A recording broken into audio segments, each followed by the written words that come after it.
السلام علیکم ناظرین، میں ہوں آپ کا ہوسٹ سید فرحت مشاہدی۔ ناظرین، آج ہم بات کریں گے اس ٹاپک پر کہ انسان بہت بڑا گناہ گار ہے، لیکن وہ اپنے گناہوں کا ذمہ دار ٹھہراتا ہے شیطان کو۔ تو کیا اس میں کچھ سچائی ہے یا نہیں؟ اس کو ہم تھوڑا گہرائی میں جا کے دیکھیں گے اور سمجھنے کی کوشش کریں گے۔ اچھا، جب بھی رمضان کا مہینہ آتا ہے نا، تو آپ نے جب بھی ٹی وی لگائیں افطاری کے وقت یا سحری کے وقت، تو ایک حدیث بار بار آپ کے سامنے آتی ہے، آپ کو سنائی جاتی ہے کہ جب بھی رمضان کا مہینہ آتا ہے، شیاطین جکڑ دیے جاتے ہیں، جنت کے دروازے کھول دیے جاتے ہیں اور دوزخ کے دروازے بند کر دیے جاتے ہیں۔ اب اس پوری حدیث میں ہم نے شیطان والی بات کو پکڑنا ہے، کیونکہ وہ ہمارا موضوع ہے۔ اس میں کہا جا رہا ہے کہ شیاطین جکڑ دیے جاتے ہیں، جمع کا صیغہ ہے، ایک شیطان کی بات نہیں ہوئی، بلکہ جتنے بھی شیاطین ہیں وہ سبھی جکڑ دیے جاتے ہیں۔ تو اب جب وہ سب جکڑ دیے جاتے ہیں تو اس وقت ہم دیکھیں کہ کیا گناہ سارے ختم ہو جاتے ہیں۔ مثال کے طور پہ ہمارا ایک یہ ہوتا ہے بہانہ نماز نہ پڑھنے کا، کہ جی شیطان روکتا ہے ہمیں نماز پڑھنے سے۔ تو کیا رمضان کے مہینے میں سبھی لوگ 5 وقت کی نماز پڑھتے ہیں؟ کیونکہ شیطان تو سارے جکڑے ہوئے ہیں، یقیناً سبھی لوگ 5 وقت کی نماز نہیں پڑھتے۔ تو اب کون روک رہا ہے؟ اچھا، روزہ رکھنے سے روکتا ہے شیطان، یہ دوسرا ہمارا بہانہ ہے۔ تو کیا سارے مسلمان رمضان کے مہینے میں، بالخصوص جب رمضان گرمیوں میں آئے، تو کیا سارے لوگ روزے رکھتے ہیں؟ یقیناً نہیں۔ تو اب شیطان تو سارے جتنے بھی شیاطین ہیں جکڑے جا چکے ہیں، تو اب روزے سے کون روک رہا ہے؟ اس کے بعد کیا رمضان کے مہینے میں آپ گرد و نواح میں نظر دوڑا کے دیکھ لیں، کیا قتل نہیں ہو رہے رمضان کے مہینے میں؟ کیا چوریاں نہیں ہو رہی؟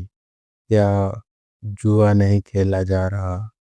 کیا منشیات کا استعمال نہیں کیا جا رہا؟ کیا زنا نہیں کیے جا رہے؟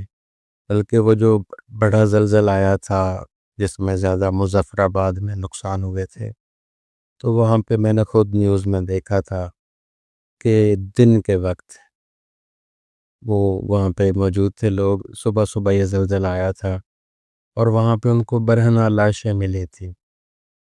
اب خود سوچیں کہ جو بھی فیملیز ہیں، جو کپل ہیں، شادی شدہ جوڑے ہیں، وہ بھلا کیا ہوٹلوں میں جا کے رہیں گے؟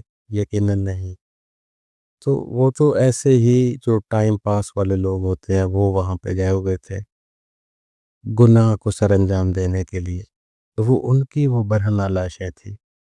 تو اب جتنے بھی یہ گناہ میں نے بیان کیے ہیں، ان سب کی وجہ اور ان کے سب کا کارکن اگر شیطان ہے، تو وہ تو سارے شیاطین جکڑے جا چکے ہیں۔ تو اب یہ گناہ کون کروا رہا ہے؟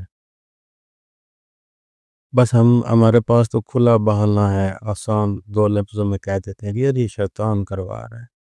اب صاف صاف بات ہے، اللہ کی بات ہے، رسول کی بات ہے، قرآن کی بات ہے، حدیث کی بات ہے، جس میں کسی قسم کے شک و شبہ کی گنجائش ہی نہیں کہ شیاطین جکڑ دیے گئے ہیں رمضان میں۔ اور رمضان میں سارے گناہ پھر بھی ہو رہے ہیں جن کو ہم یہ کہتے ہیں کہ یہ شیطان کرواتے ہیں۔ اب وہ جکڑے ہوئے ہیں پھر بھی وہ ہو رہے ہیں۔ تو جب وہ جکڑے ہوئے ہیں پھر وہ تو نہیں کروا رہے، پھر ہمیں یہ سمجھنے کی ضرورت ہے کہ آیا پھر یہ گناہ کیسے ہو رہے ہیں، یہ کون کرواتا ہے؟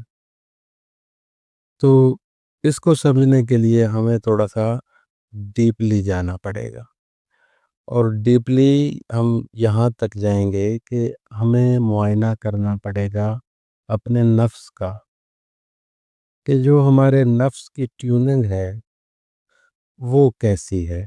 یہ جتنے بھی گناہ ہیں یہ ہم سے نفس کرواتا ہے۔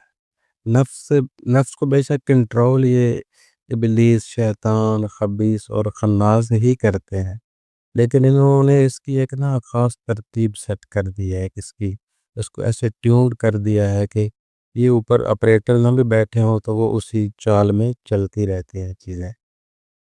تو ہمیں چاہیے کہ ہم اس پہ غور کریں، اس کو سمجھیں، اور میں نے پچھلی بھی ویڈیوز میں اس کا تذکرہ کیا ہے کہ ہم نے نفس کو فتح کرنا ہے، اس پر غلبہ پانا ہے۔ تو ہمیں نفس امارہ پہ ڈیوٹی ہے، شیطان کی، ابلیس کی، اور جو نفس لوامہ ہے اس پہ خبیث کی ڈیوٹی ہے، اور جو ملہمہ ہے اس پر خناس کی ڈیوٹی ہے۔ ان تینوں سے ہم نے جان چھڑوانی ہے۔ جب یہ کنٹرولر ہٹ جائیں گے اوپر سے اور یہ نفس پاک ہو جائیں گے تو پھر ان نفوس کی اور قلب کی دوستی ہو جاتی ہے، اور پھر ان کا کنٹرولر ایک ہی ہوتا ہے، وہ ہوتی ہے روح، اور روح اللہ کی طرف سے ہدایت لے کے ہماری باڈی کو پہنچاتی ہے اور ہم صراط مستقیم پہ چلتے ہیں۔ اچھا، اس میں سے ایک اور بات آپ نے سمجھنی ہے کہ جو شیطان ہے روز ازل، اس نے اللہ سے جب بات کی تھی، جب معاہدہ ہوا تھا، اس کو نکالا جا رہا تھا، تو وہ کہتا تھا کہ جو میں نے عبادات کی ہیں مجھے اس کا اجر دیں آپ۔ تو اس کے بدلے میں وہ یہ کہہ رہا تھا کہ میں یہ جو آدم اپنے بنایا اس کی جتنی بھی اولاد ہوگی، میں ان کو صراط مستقیم سے ہٹاؤں گا۔ میرا زور، میری طاقت، میرا غلبہ ان پہ نہیں ہو سکے گا جو تمہارے ہوں گے پکے اور سچے، لیکن اکثریت جو ہیں وہ ان کا میں شکار کر لوں گا۔ اور مین اس کی کیا ڈیوٹی تھی، اس نے جو بتائی کہ میں ان کو صراط مستقیم سے ہٹاؤں گا۔ تو شیطان کی جو اصل ڈیوٹی ہے جو اس کا مین کام ہے، وہ صراط مستقیم سے بھٹکاتا ہے۔ اور صراط مستقیم کیا ہے کہ حدیث رسول ثقلین ہے کہ علی صراط مستقیم، علی ہے صراط مستقیم، تو یہ علی سے ہٹائے گا، ٹھیک ہے۔ اب دیکھیں نمازوں کے رش ہیں بہت سارے، نمازوں میں آپ جائیں، نمازیں لوگ پڑھ رہے ہیں، بہت ساری ایسی چیزیں چل رہی ہیں، لیکن جب بھی معاملہ آتا ہے علی کا، تو وہاں پہ یہ شرک کی لہر پیدا کر دیتا ہے۔ میں نے بہت ساری ایسی چیزیں دیکھی ہیں کہ لوگ یہ تو کہہ رہے ہیں کہ من عرف نفسہ فقد عرف ربہ، کہہ کر خود کو تو اللہ مان رہے ہیں، لیکن اگر علی جو اللہ کا چہرہ ہے، وجہ اللہ، ید اللہ، عین اللہ، لسان اللہ، نفس اللہ، روح اللہ، سب کچھ اللہ کی چیزیں ان میں ہیں، ان کی اگر بھی اللہ سے نسبت دی جاتی ہے تو فوراً چکر آنے لگ پڑتے ہیں، شرک کی بدبو سمیل آنے لگ پڑتی ہے۔ تو یہی چیز یہ شیطان کرتا ہے، اس نے اس طرف نہیں لے کے جانا آپ کو۔ کوئی جا رہا ہو، یہ اس گلی میں بیٹھا ہے، جو گلی مولا علی کی طرف جاتی ہے اس طرف اس نے نہیں جانے دینا آپ کو، یہ اس کی مین ڈیوٹی ہے۔